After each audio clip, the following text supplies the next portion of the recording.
रात के करीब 11 बज रहे थे। सड़क पर इक्का तुक्का गाड़ियां चल रही थी। अपनी नाइट शिफ्ट खत्म करके शीला और निकिता बस स्टॉप पर खड़ी थी। आज तो हमें बहुत देर हो गई। पता नहीं घर जाने के लिए हमें कोई साधन मिलेगा भी या नहीं। अगर कोई साधन नहीं मिला तो कहीं रात इसी बस स्टॉप पर ना बितानी पड़े।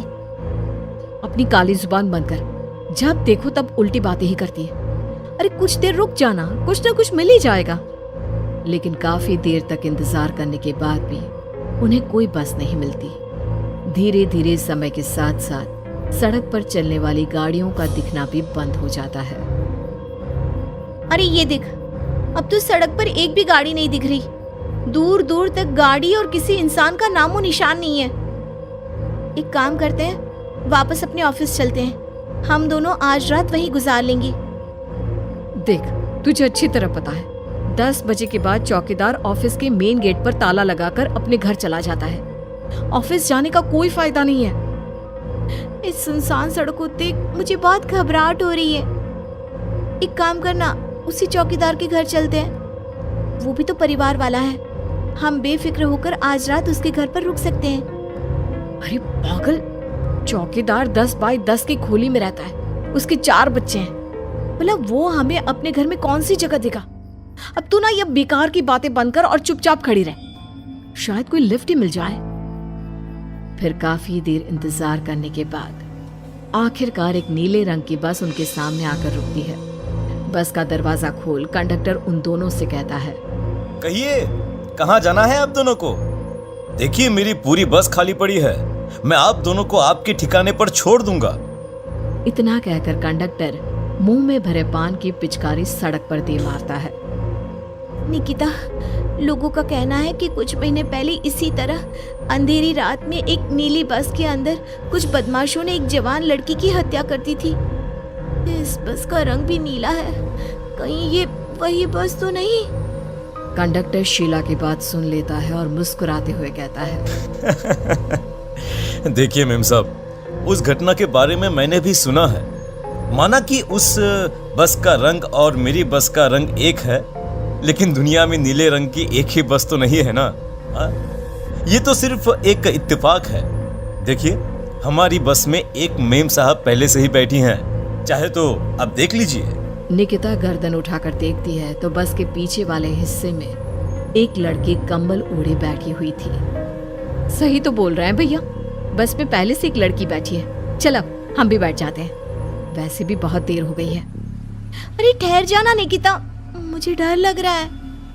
अरे तुझे इतना ही डर लग रहा है तो तू यहीं खड़ी रहे, मैं तो चली।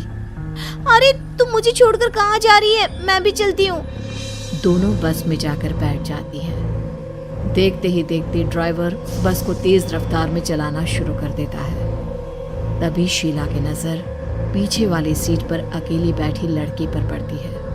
उस लड़की की लाल आंखें और उसका आधा जला हुआ चेहरा देखकर शीला घबरा जाती है। सुन निकिता, हमारे पीछे जो लड़की बैठी है ना, उसकी आंखें एकदम खून की तरह लाल और चेहरा किसी चुड़ैल की तरह डरावना दिख रहा है। अरे छोड़ ना, कौन कैसा दिखता है, मुझे इन सब बातों में कोई दिलचस्पी नहीं है। मैं थोड़ी देर झपकी लेना चाहती हूँ, इसलिए अब तू अपनी बड़बड़ बंद कर प्लीज। बेफिक्र निकिता अपनी आंखें बंद करके बैठ जाती है। दूसरी ओर बस जंगल के रास्ते में पहुंची है।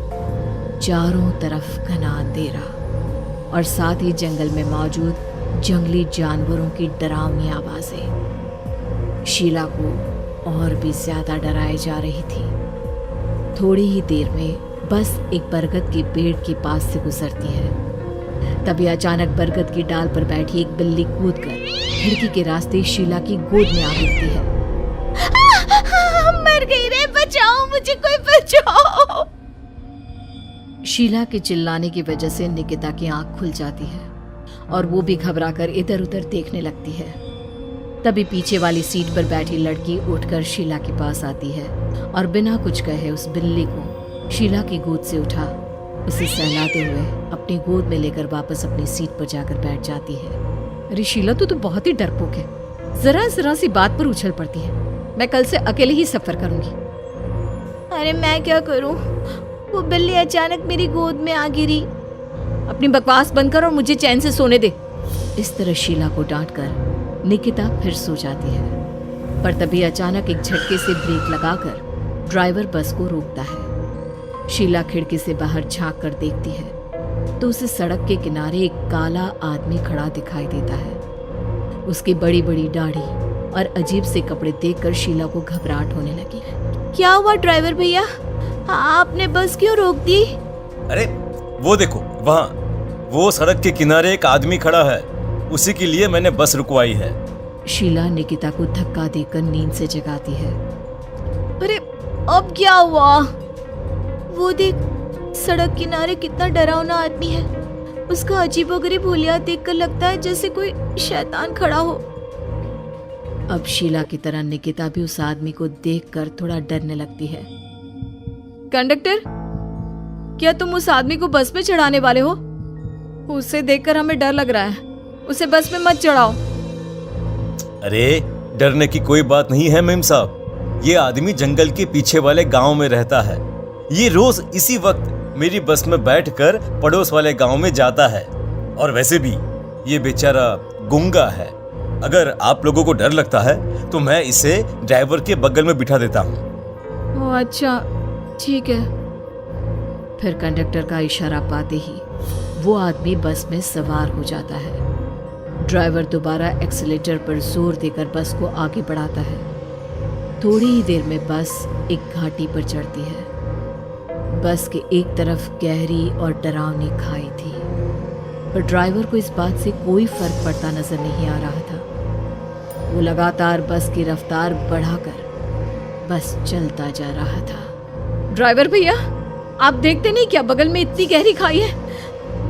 बस की रफ्तार लगातार बढ़ाए जा रहे हो, थोड़ा धीरे चलाओ ना। अरे मेम साहब, घबराने की कोई बात नहीं है, ये तो मेरा रोज का काम है। मैं तो यहाँ इसी रफ्तार से बस चलाता हूँ। आप बेफिक्र होकर अपनी सीट पर बैठ जाइए, आपको कुछ नहीं होगा।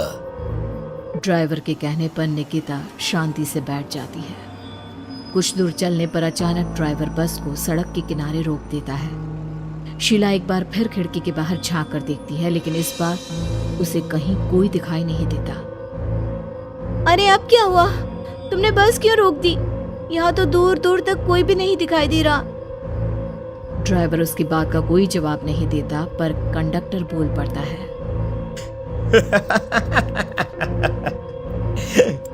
ये हमारी फेवरेट जगह है, हम अपने सारे अच्छे काम यहीं पर करते हैं।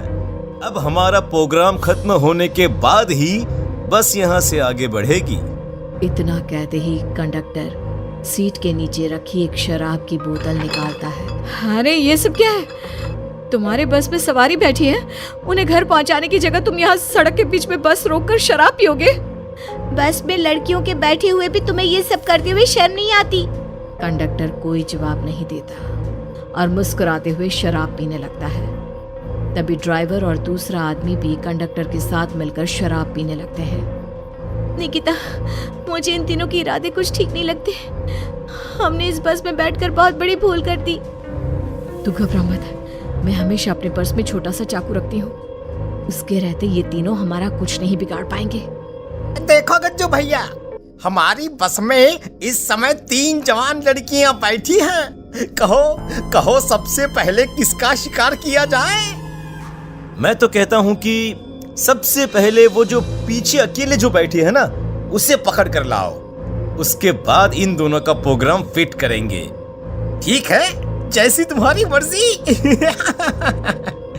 अब वो आदमी पीछे वाली सीट पर बैठी लड़की के पास पहुंचकर उसका हाथ पकड़ लेता है, लेकिन तभी अचानक उस लड़की की आंखें जरूरत से ज्यादा बड़ी और लाल होने लगती है।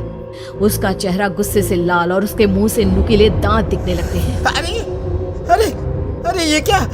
ये लड़की अचानक इतनी खतरनाक कैसे बन रही है? इतने में वो लड़की उस आदमी को उठाकर वहीं सीट पर पटक देती है। मुझे हाथ लगाएगा, तेरी इतनी हिम्मत! जोर से चीखते हुए वो लड़की उस आदमी पर हमला कर देती है और पल भर में ही उस आदमी का काम तमाम हो जाता है।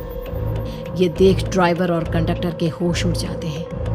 इतने में ड्राइवर अपनी जान बचाने के लिए तुरंत बस से बाहर कूद जाता है, पर तभी बस के पीछे की तरफ से तेजी से आ रहा एक ट्रक उसे कुचल कर चला जाता है।